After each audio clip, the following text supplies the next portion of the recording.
Ana, hum, o que é as acessibilidades? Quando se fala de acessibilidades, é só uma coisa ou é muito mais? Bom, acessibilidade é um mundo, não é? Nós estamos habituados a associar a acessibilidade aos aviões, aos meios de transporte, mas a acessibilidade é ter acesso a qualquer coisa, nem que seja a uma pessoa. Portanto, se as pessoas nos criam barreiras atitudinais, hum, enfim, claro, arquitetónicas, barreiras à comunicação, tudo isso faz com que não haja acesso, com que não haja acessibilidade.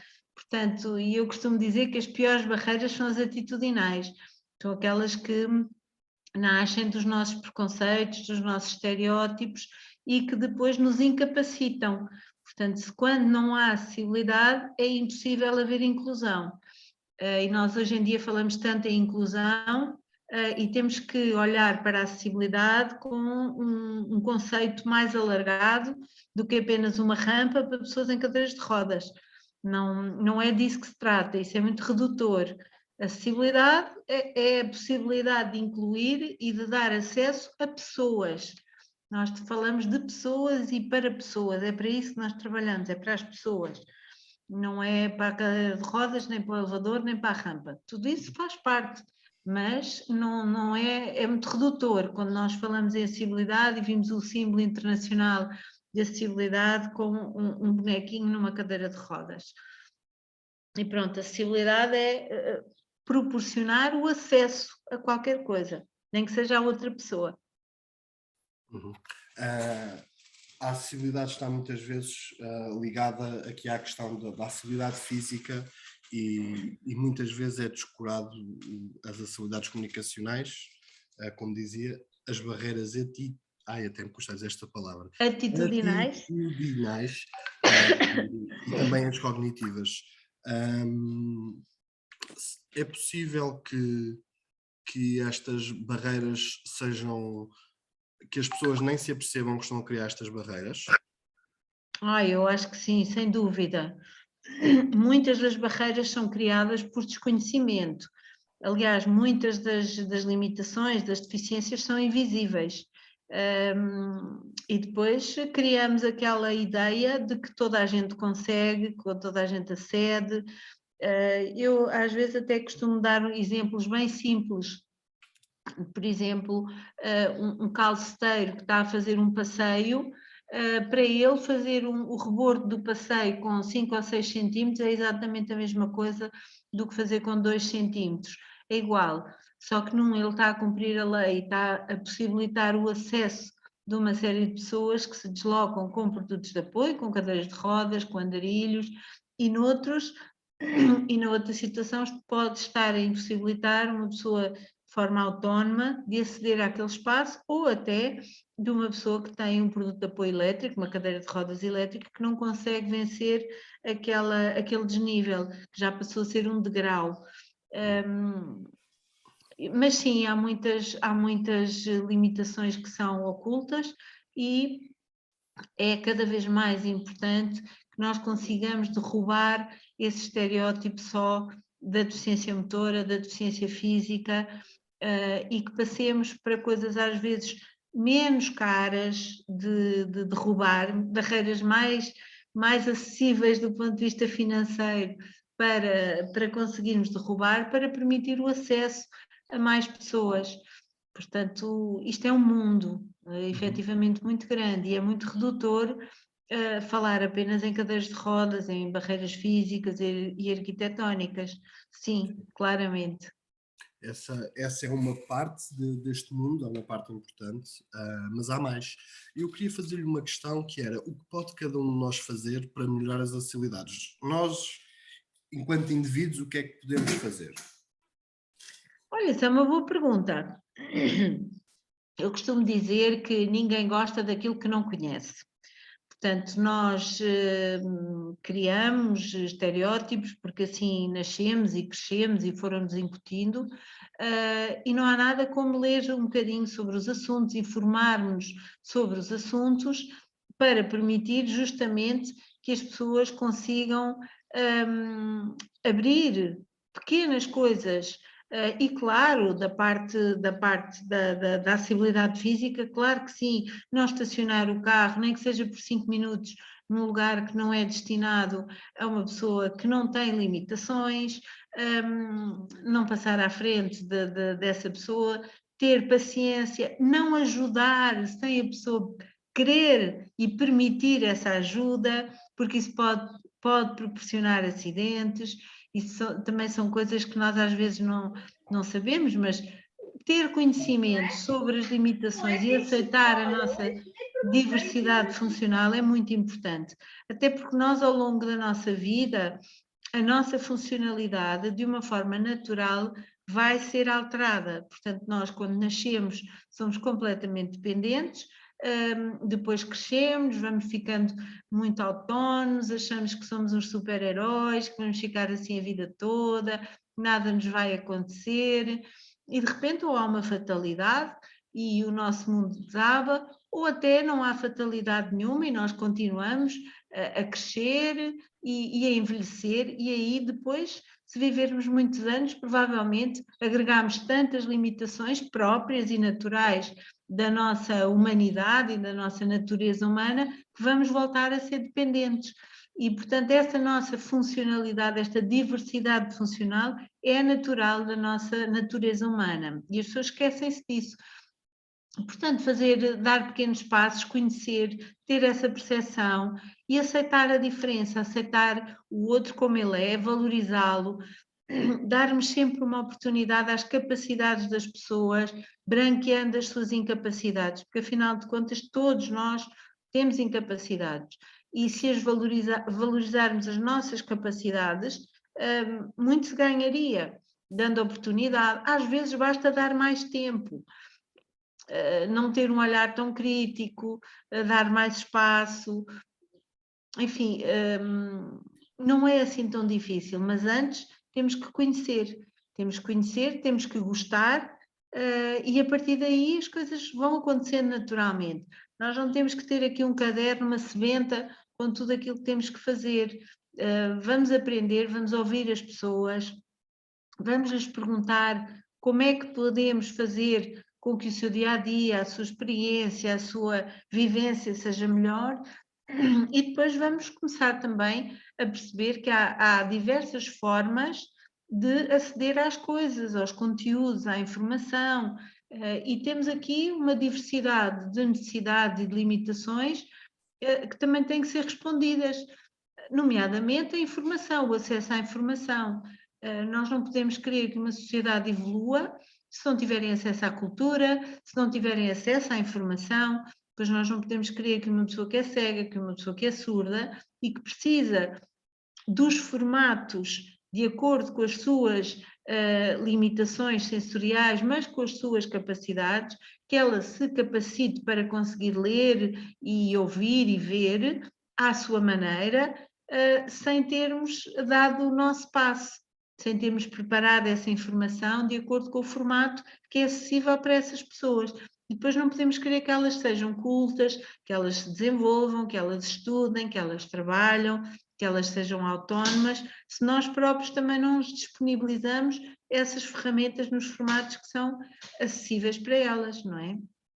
No fundo, é como as acessibilidades são a ferramenta que nos permitem atingir uma série de objetivos que estão inscritos nos mais variados sítios. Nós temos direito à informação, temos direito a deslocar-nos, temos direito aqui a uma série de coisas, a aprender, e se certas coisas não forem tidas em conta, as diferentes capacidades e por vezes incapacidades das pessoas, depois vamos aqui entrando em quebras de leis.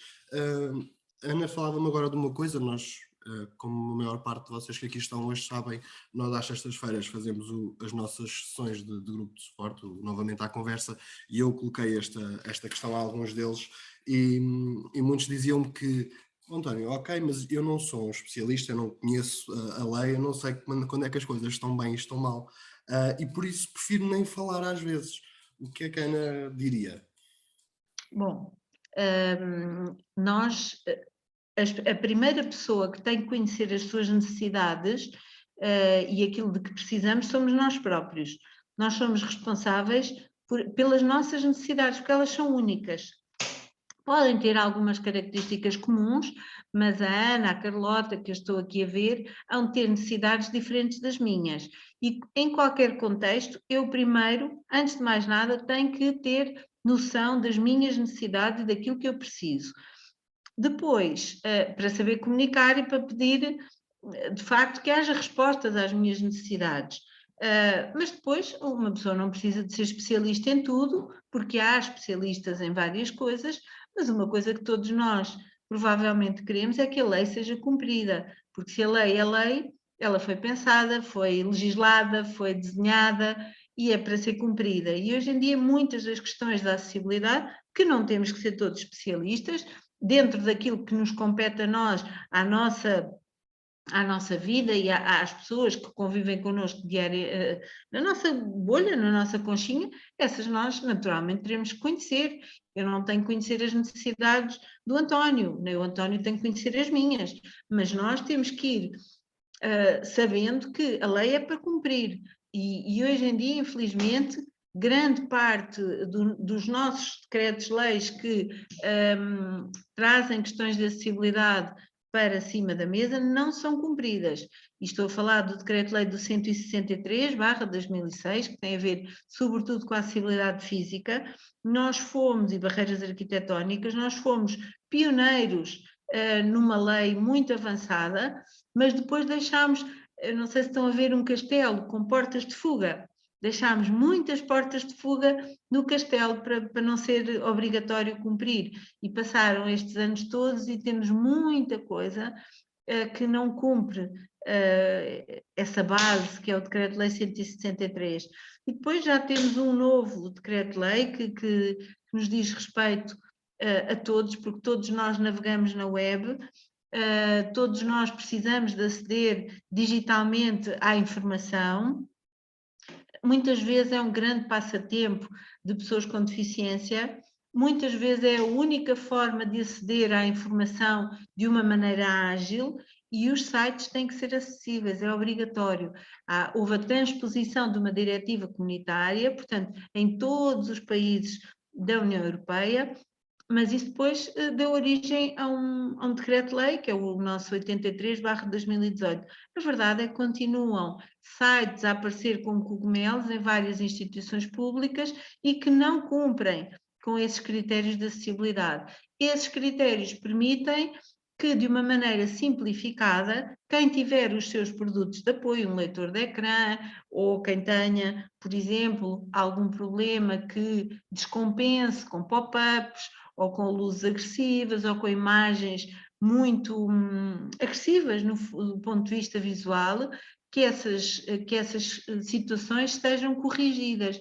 E continuamos a ter muitas que não são cumpridas. E temos um chapéu muito grande, que é a Convenção dos Direitos das Pessoas com Deficiência, que abrange direitos fundamentais. Aliás, a ONU nunca emana convenções que não sejam efetivamente de um espectro muito alargado. São os direitos das crianças, são os direitos do homem e os direitos das pessoas com deficiência, que muitos países ratificaram. Nós, Portugal, ratificámos em 2009, a Convenção é de 2006, e a verdade é que muita coisa continua por ser respondida e por ser cumprida. E também creio que há aqui um desconhecimento, que é a Convenção, a partir do momento em que ela é ratificada por um Estado-membro, ela passa a ser, a compor a ordem jurídica nacional. Aquilo não são, assim, só umas boas intenções, assim, um apanhado de boas ideias. Não, aquilo é para cumprir, é lei. O Estado-membro, Portugal, ratificou, tem que cumprir. E, obviamente, nós não conhecemos tudo, mas quanto mais informados formos estando, também melhor, não é? E isso, pronto, eu acho que é sempre um bom caminho, nós, aquilo que não sabermos, ir à procura de nos informarmos e de resolvermos, não é? Porque, no fundo, há coisas que nós desconhecemos. A Ana agora falava na parte tecnológica, quando falava na navegação na internet, e há uma série de ferramentas e de coisas, aqui o coisas é um termo um pouco lato, que podem possibilitar a que alguém com uma dificuldade, por exemplo, visual, consiga aceder à internet e navegar na internet e fazer tudo aquilo que deseja, como uma pessoa que não tem incapacidades, pelo menos aparentes, faz. A Carolina partilha aqui uma coisa e vai falar um bocadinho à questão cultural. Ela diz que leu há pouco tempo uma frase curiosa, que vivemos num país em que as pessoas vão a pé a Fátima, mas depois deixam o carro em cima do passeio para não terem que andar muito. Isto é verdade, as pessoas em Portugal é particularmente mau em relação a outros sítios, ou não é assim, ou é? Não, não é assim tão mau. Uhum. Nós, pronto, temos uma tendência natural para achar que aqui connosco é sempre tudo pior. Não é verdade. Eu também já tinha ouvido mandar um monte de tempo por WhatsApp esta expressão. Eu acho que a gente deve levar um bocadinho mais a sério esta questão, porque, enfim, ir a pé a Fátima vai quem quer. Estacionar num lugar indevido, ninguém pode fazer, é de lei. Portanto, mais uma vez, vamos cumprir a lei, vamos formar as pessoas para serem cidadãos com ética, com respeito. Se aquele lugar está reservado, é para alguém que precisa, foi pensado, foi decidido e foi legislado. Portanto, vamos, se está mais longe e se eu não posso andar, certamente que haverá o sítio certo para reclamar disso. Mas uma coisa é uma coisa, outra coisa é outra coisa. Vamos respeitar a lei, vamos exigir que a lei seja cumprida, que os lugares reservados sejam mais respeitados, que sejam melhores. Há muitos lugares reservados que estão muito mal feitos, em que as pessoas nem conseguem sair do seu carro, transferirem-se para uma cadeira de rodas em segurança, ou porque estão inclinados, ou porque o piso não é estável, ou porque não conseguem abrir a porta completamente para fazer uma transferência segura. Portanto, enfim, eu acredito muito nas crianças e acredito que as crianças podem ser os guardiões da inclusão, da mesma maneira que foram importantes em relação à questão ambiental, que nos foram sensibilizando, mãe, é preciso reciclar. Eu não sou do tempo da reciclagem, não é? Quer dizer, até sou, porque eu ainda sou deste tempo, mas quando eu era pequenina, o plástico, o papel, aquilo era tudo misturado, os resíduos orgânicos, tudo. Os meus filhos na escola também me educaram, e eu creio que as questões da acessibilidade e de uma cidadania mais respeitável, que respeita mais a diferença, pode passar muito pelos miúdos, pelas crianças. Eu acho que isto é muito importante e vamos acreditar, não é? Mas há muitos países onde está tudo muito mal. Só que eles depois, por exemplo, dou-vos o caso, eu espero que não esteja aqui ninguém de Espanha, mas em Espanha faz-se um marketing enorme de muita coisa, mas depois nós vamos a ver e eles estão no mesmo estádio que nós. Nós é que somos o país do fado, choramos muito, queixamos muito, mas vamos fazendo. Lembro-me de um episódio de ir com uma colega em cadeira de rodas a Bruxelas e nós deitávamos a mão à cabeça se isto em Portugal alguma vez podia acontecer. Quer dizer, um hotel que diz que é acessível e depois não é. Não, ela nem conseguia entrar com a cadeira de rodas na casa de banho, tinha degraus para chegar ao quarto adaptado. O metro é completamente, eu não sei se conhecem o metro de Bruxelas, é super inacessível, é muito velho, o nosso é ótimo, o espanhol também é bom. Pronto, mas quer dizer, não estamos assim tão longe. Não estamos, até porque somos um país, ok, do desenrasca, é verdade, mas vamos fazendo muita coisa, somos sensíveis ao outro, não nos é indiferente o outro. Eu acho que isso está-nos no nosso ADN e acaba por ser bom. Isso às vezes arrasta alguma complacência, mas não somos os melhores, mas não somos os piores. Um exemplo de um sítio onde realmente tudo é multado, tudo é taxado, são os Estados Unidos, por uma questão quase cultural. A guerra do Vietnã fez muita gente com deficiência e o Estado sentiu-se na obrigação de introduzir os critérios de acessibilidade há muitos anos. É uma questão já muito cultural, aquilo já está no ADN deles, a nós falta-nos dar esse impulso, mas não estamos assim tão mal em comparação com outros sítios. Às vezes é um bocadinho má língua, podemos ter más experiências, é verdade. Agora, também às vezes é preciso passar pelas experiências para que elas nos toquem. Eu tenho uma amiga que fez uma operação a um pé e aquilo não correu bem e está há cerca de 6 meses, só dá pequeninos passos em casa, mas muito poucos. E ela dizia-me assim, ela é minha amiga há uma data de anos, e dizia-me assim, ai Ana, tenho pensado tanto em ti ultimamente e na tua mania dos deficientes. Ah, pois é, não é? E ela disse, se eu não consigo ir à baixa, a filha dela casou agora, para tratar do casamento da minha filha, isto foi, andava com a cadeirinha no meio da rua, pois é. E às vezes porque um sinal está a passear no meio do passeio, quando para passear nos passeios são as pessoas, e às vezes temos uma passadeira de peões, está rebaixada de um lado, do lado de lá não está, pronto, é verdade. Mas muita coisa também tem sido feita, é verdade também. Eu agora coloco um pouco uma questão dupla, que na verdade é a mesma questão, que é uma pessoa com incapacidade que me diz, eu às vezes deixo de ir aos sítios porque não sei se chegando lá se vou ser capaz de fazer o que quero, porque não sei se efetivamente é acessível ou não. Onde é que esta pessoa pode procurar informação, como é que pode perceber se efetivamente é ou não, e uma cuidadora que me dizia que às vezes deixa de ir a sítios com o filho, porque é muito difícil ir, seja onde for. Eu lembro-me agora nesta altura do verão, e calha bem, até porque este é o último, o último conversadamente antes da pausa aqui de férias do conversadamente, não daqui do nosso trabalho na associação, mas do conversadamente, que no verão chega-me sempre um pedido ou outro, António, sabe-me dizer onde é que há uma praia acessível, como é que eu posso ir para lá, por aí em diante, porque até isso é uma aventura, dizem muitas vezes as pessoas. Como é que responderia que era um, que era o outro? Olha, é verdade, eu sinto isso também. Aquilo que eu vos posso dizer é que podem procurar informação detalhada no nosso site da Tour for All e já vão conseguir muita informação. Eu vou pôr aqui no chat o site. E muitas vezes perguntamos e ainda é pior, porque as pessoas ainda vão, depois aqui escolhem o Portugal.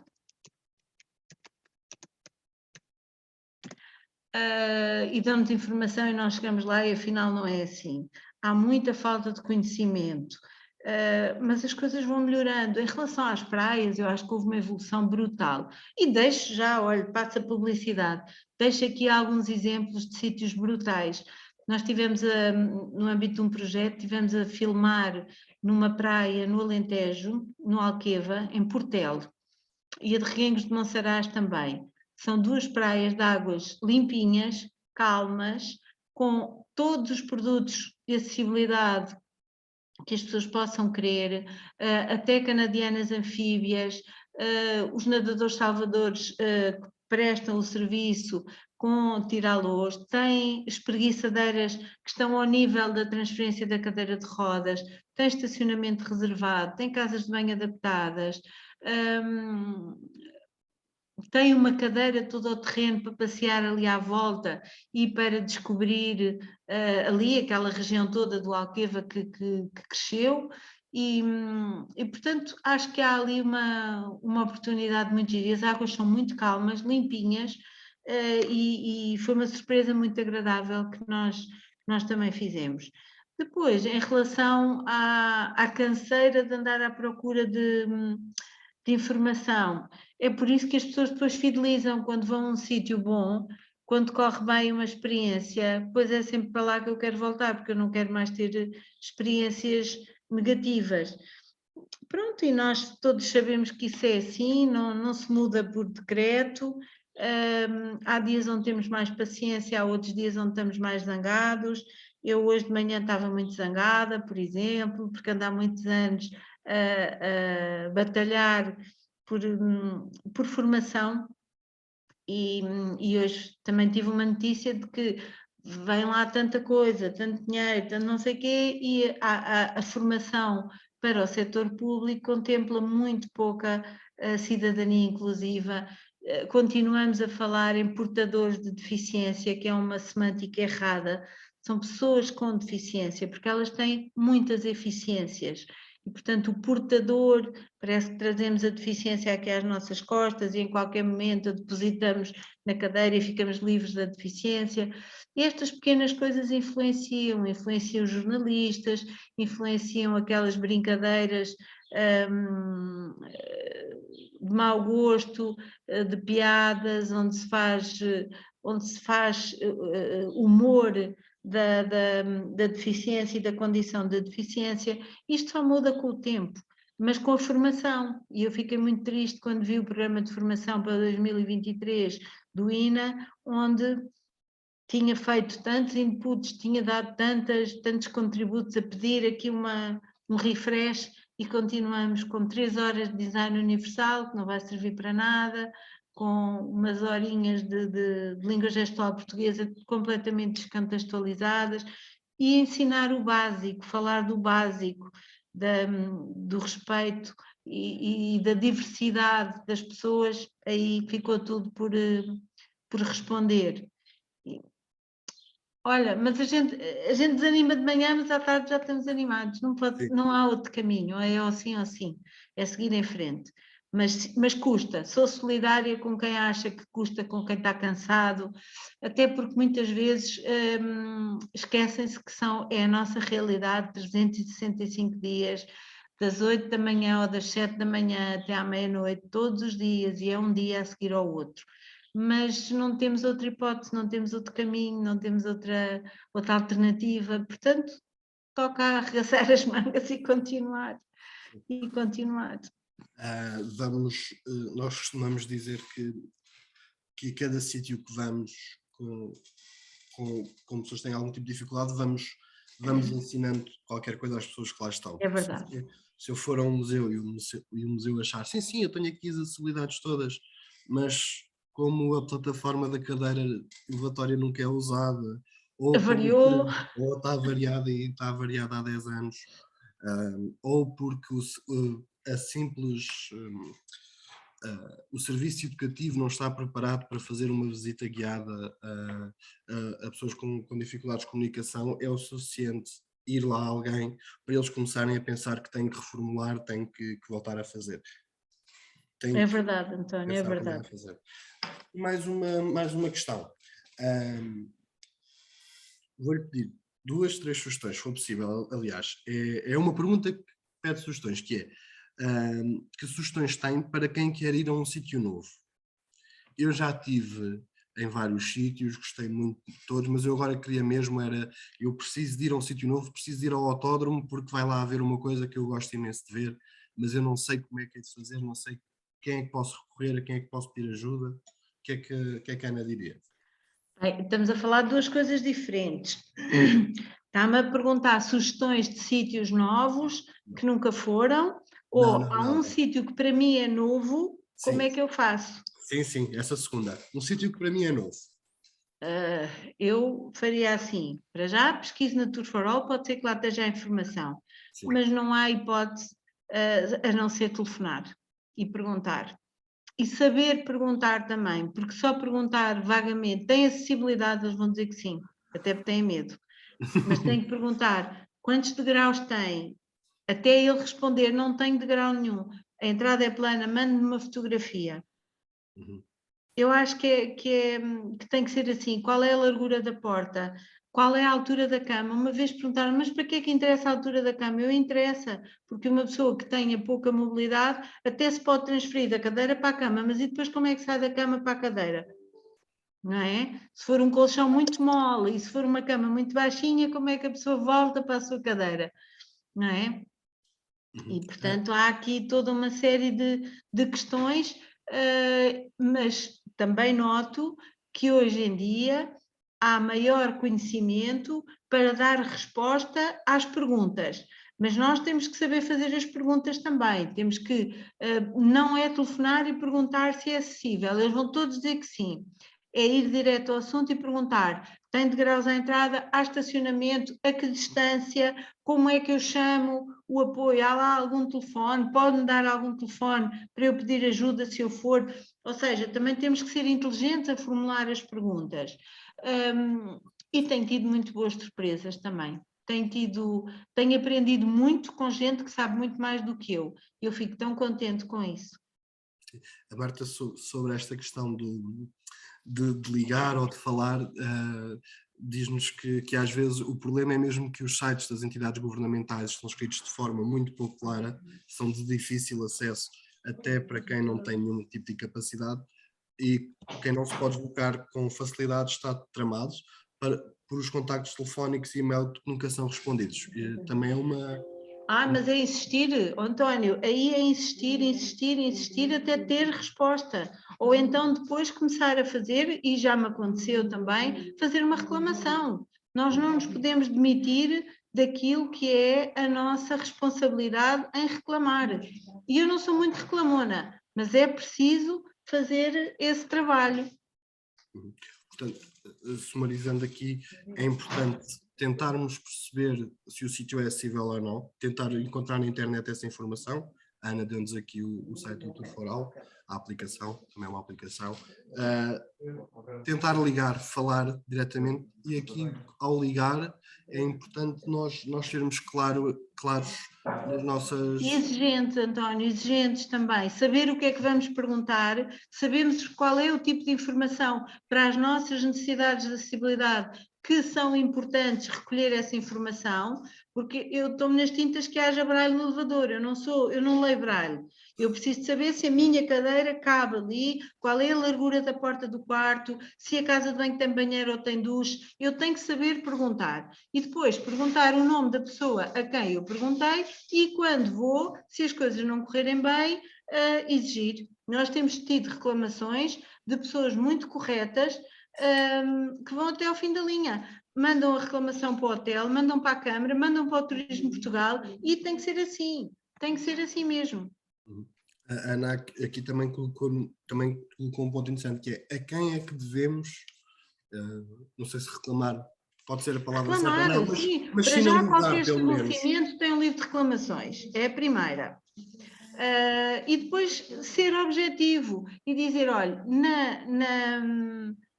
este quarto tem que ter as medidas legais de acessibilidade, não tem. O livro de reclamações e reclamar.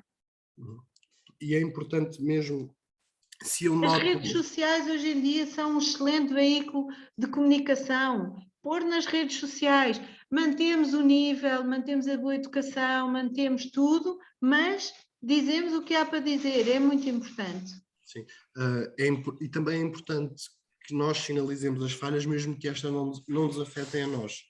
Mesmo que uma determinada falha não me afete a mim, não sou um cadeirante, por exemplo, posso ter uma outra dificuldade qualquer. Desde que o António saiba reclamar e saiba dizer o que não está bem, não é? Porque às vezes pode ser contraproducente. Pronto, se nós estamos a reclamar e depois não sabemos contextualizar essa reclamação, pode também ser contraproducente, não é? Sim. Tenho aqui uma pergunta que também às vezes surge aqui novamente, aqui na parte da empregabilidade, que às vezes vem ter uma determinada empresa connosco e diz-nos, olha, eu contratei agora X pessoa, que tem esta incapacidade, mas tenho medo que a minha empresa não esteja preparada para receber essa pessoa. O que é que eu posso fazer? Eu, no caso, a empresa. Olha, para já existe um manual do IFP muito bom, é muito antigo, mas é muito bom, continua muito atual e é quase a palavra é horrível, mas é quase um manual de etiqueta de como receber uma pessoa com deficiência no meio empresarial. E depois já temos, o Brasil tem muita coisa publicada, mas nós temos cá do IFP mesmo esse manual e está muito bom, é antigo, mas está perfeito, é muito bom e é uma boa ajuda. Obrigado, sem dúvida. Esse recurso em específico eu creio que ainda não tive acesso a ele, mas ainda vou procurar, porque também, depois também... Eu mando-lhe, eu também tenho isso. O INR tem uma biblioteca enorme, sim, com essas coisas todas também. Sim. que o INR, o Instituto Nacional de Reabilitação. Para a reabilitação, sim. Nós hoje temos tanta informação à nossa disposição que às vezes até nos perdemos um bocadinho. É importante saber procurar a informação também. E filtrá-la e pedir ajuda também. Olha, se nos pedirem ajuda, nós também damos. Exato. Eu agora queria fazer uma pergunta mais específica, que é: que métodos é que conhece para criar acessibilidades para pessoas com dificuldades cognitivas? A escrita simples. A escrita simples.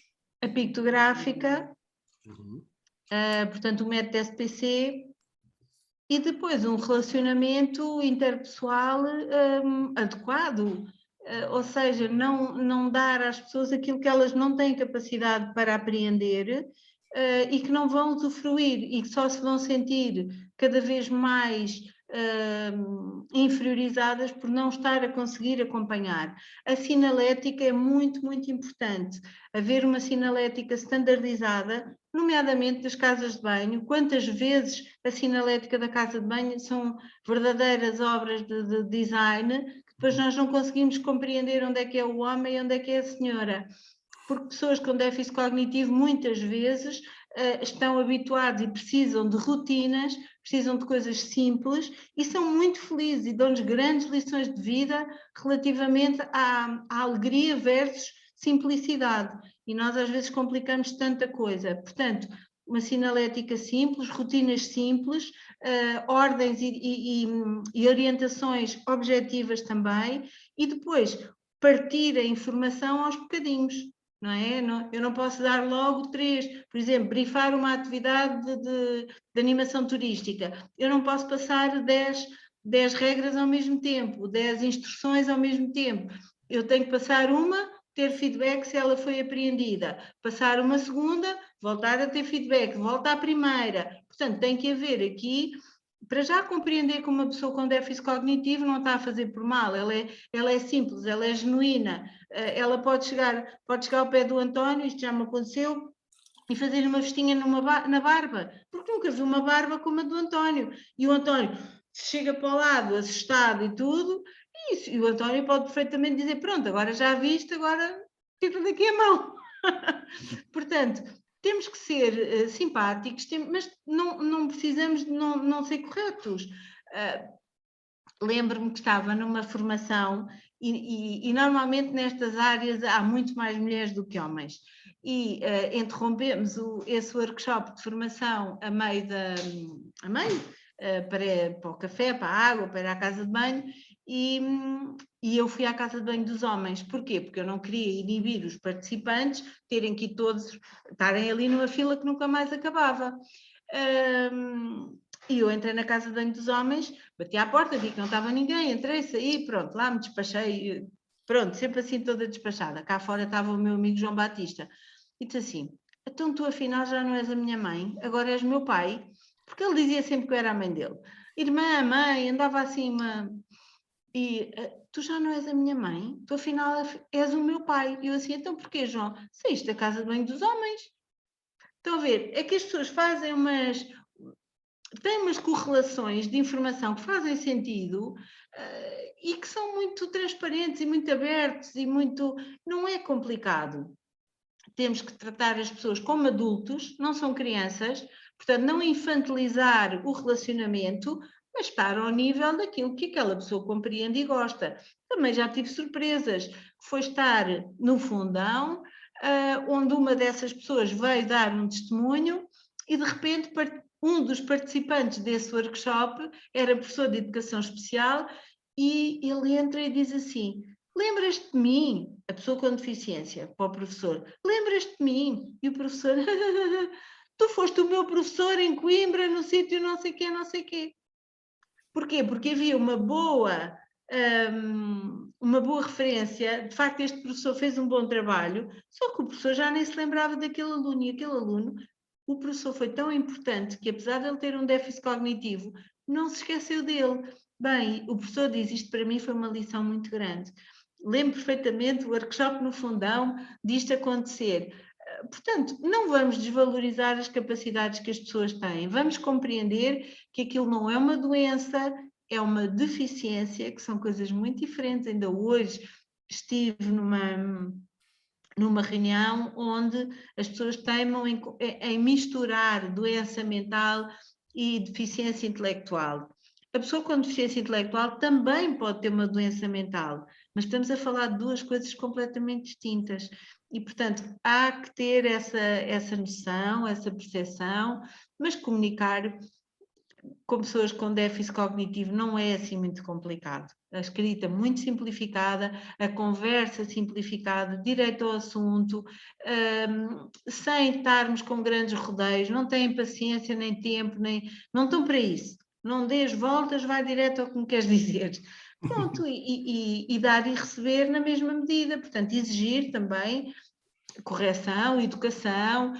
Há uma característica que, da minha experiência, não sei se será sempre assim, mas de vez em quando prendem o burro e aquilo tem que ser como eles querem naquele momento, e não há nada como fazer como uma criança de 3 anos, dizer que sim, e a seguir muda-se a conversa para o outro lado e passados 2 minutos já não se lembram e pronto, e diz, olha, tenho aqui mesmo, estou-me a lembrar, tenho mesmo uma coisa para te contar, queres vir comigo aqui ver? Pronto, está resolvido. Não há assim nenhuma questão que seja intransponível e dão-nos grandes lições de alegria, de bem com a vida, não complicam e pronto. Eu tenho aqui alguns comentários que foram aparecendo aqui no chat, eu vou aproveitar agora para os pôr. Há uns que eu já fiz, vou tentar não repetir, mas vou já deixar a pergunta que o Zé Maria aqui deixou, que é para não passar despercebida, que é como se muda a cultura do andar demasiado de automóvel e usar mais os transportes públicos. Se o Zé Maria me disser, eu também estou cá para ouvir. Não, eu acho que isto é um processo, não é? Vai-se mudando à medida em que os transportes públicos vão ganhando qualidade e nós vamos naturalmente optando pelo transporte público. Agora, por exemplo, eu não sei se conhecem a realidade do nosso interior e das nossas aldeias, onde não há transportes públicos. Portanto, nós às vezes até associamos as pessoas muito endinheiradas a andar sempre de carro. Não é verdade. No interior, se uma pessoa não tiver um carrito, mesmo velho que seja, e que altamente poluente, não consegue ir à escola, não consegue trabalhar, não há boas acessibilidades do ponto de vista dos transportes públicos. Portanto, temos que melhorar. Do ponto de vista ferroviário, temos um problema gravíssimo entre duas entidades que gerem um serviço, que para nós, utentes, é um serviço, é o transporte ferroviário, mas temos as guerras entre a CP e a Infraestruturas de Portugal, uma gera o serviço, o material circulante, a outra gera a infraestrutura, mas nós somos passageiros, ficamos ali no meio. Sim. Não queremos que eles se entendam e queremos que eles trabalhem em conjunto para o propósito para o qual trabalham e são pagos pelos nossos impostos e que nos prestem um serviço, porque se é a culpa da CP ou se é da Infraestruturas de Portugal, para mim é igual, não é? Em muitas aldeias recônditas de Portugal tem que ser alguém particular a levar até o pão para que essas pessoas tenham acesso a um bem essencial de alimentação. Portanto, e depois dizem, pois é porque não há população. Quanto menos população há, isto é o ovo e a galinha, quanto menos população há, menos transportes. Se houver mais transportes, se calhar há mais população que tem tendência para se fixar nesses sítios. Agora, eu não sou estratega, não sou política, apenas constato, não é? Mas não se anda mais transportes públicos porque os transportes públicos não respondem às necessidades das pessoas. Nós vemos linhas de comboio completamente sobrelotadas, em que essas respondem, aliás, são poucas, mas elas respondem às necessidades daquelas populações, mas há sítios onde não há nada. É impossível, às vezes até fora do período escolar, onde ainda vai havendo alguns transportes para responder às necessidades das crianças, mas tirando esses períodos, entramos em férias e que são ilhas autênticas, completamente isoladas. E eu estou a falar da Ruda dos Vinhos, onde eu vivo e que está a 25 km de Lisboa. Portanto, É diferente. Vou aqui aproveitar.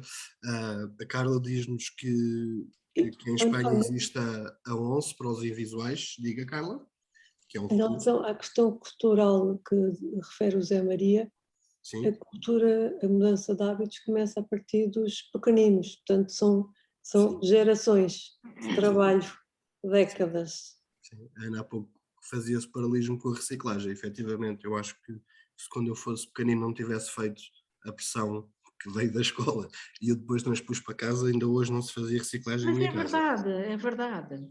E isto é cíclico, vai ser sempre as novas gerações que nós depositamos a esperança que façam as coisas de forma diferente.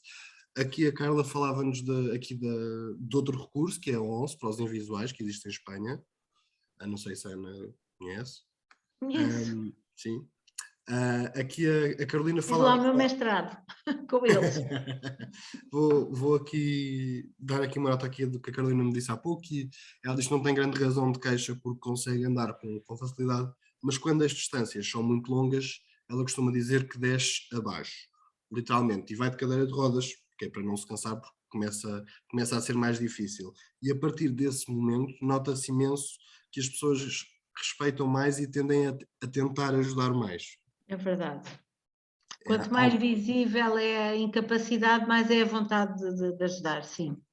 A Carla depois respondeu, dizendo que às vezes nem com a bengala respeitam, quando a Carla tem que andar com a bengala, nem isso respeitam.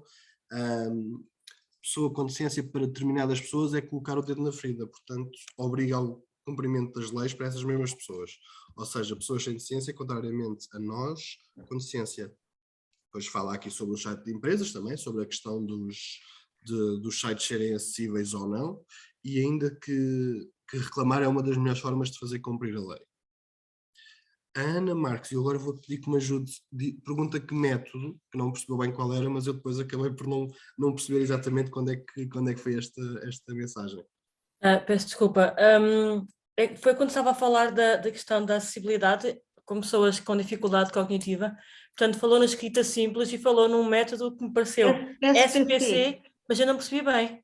SPC, S de Sousa, P de Portugal, C de Cascais. SPC. É um método de escrita pictográfica. Há várias escolas, há vários métodos. Para mim, o método SPC é o melhor. Encontra várias coisas em SPC no CRID, que é no IPL de Leiria. Exatamente. O CRID é o Centro de Recursos para a Inclusão Digital e tem vários livros, tem mensagens em escrita simples e pictográfica do método SPC. Há vários métodos, há várias escolas, há... É lá que eu costumo descarregar os meus livros em pictográfica. Pronto. É lá que é o mais fácil para arranjar. Aqui o Rui Coimbras fala-nos aqui um bocadinho sobre os próprios WCs, que os próprios fechos pós-modernos, seria isso, Rui? Nos interiores de WCs são muitas vezes um desafio para quem não tem motricidade fina. É verdade. Até para quem tem. Os entalões, as unhas partidas, mais uma vez o design que não foi feito de acordo com o design universal. Portanto, foram feitas ali umas modernices, umas rodinhas com umas coisinhas, umas patilhas que ninguém consegue abrir aquilo. É preciso ter uma força para puxar a porta só ali com a ponta do dedo. E claro, isso não é acessível, tem toda a razão. Lembro-me de... Reclamar. Lembro-me de um projeto em que participei com a Ana, em que passávamos muito tempo a analisar as casas de banho e a tentar esmiuçar para perceber se efetivamente estavam bem ou não, e depois encontrávamos coisas muito estranhas, que era caixotes de lixo com pedal numa casa de banho com mobilidade reduzida. É muito estranho, quer dizer, não dá, eu assim não vou conseguir abrir isto, se eu for um cadeirante não vou conseguir abrir. Estas questões das fechaduras, sim. Sim, sempre. E outra coisa também que eu costumo realçar nas nossas visitas técnicas é porque é que a casa de banho das pessoas com deficiência não tem chave. Quer dizer, uma pessoa que ainda demora mais tempo a transferir-se, a voltar, a compor-se, a vestir-se e tudo. Então, tem que estar ali de porta aberta, sujeita a qualquer pessoa e entre. É uma questão de segurança. Não, não é uma questão de segurança.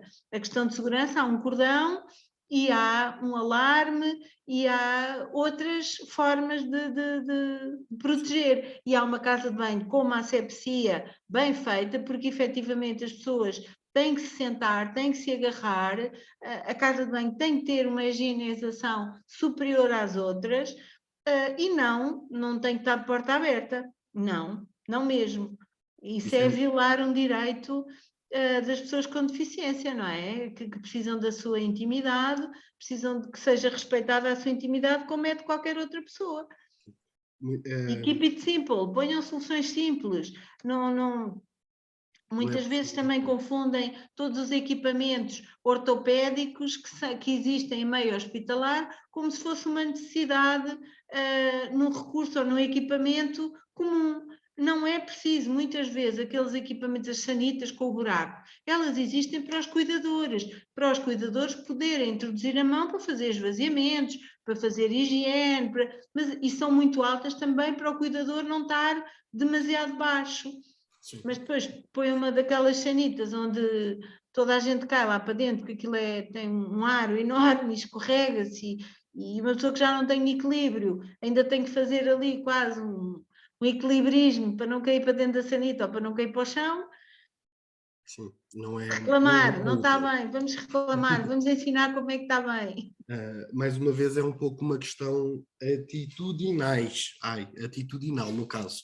Que é a pessoa com deficiência não consegue fazer sozinha, não tem direito à supervisão, pode aleijar-se, que é uma coisa que também dizem muitas vezes, eu estou aqui, não vais tu cair ou alguma coisa. Calma, se a pessoa precisar de ajuda, ela eventualmente pedirá. A pessoa com deficiência, aliás, não vou fazer esta pergunta, vou fazer outra, que é...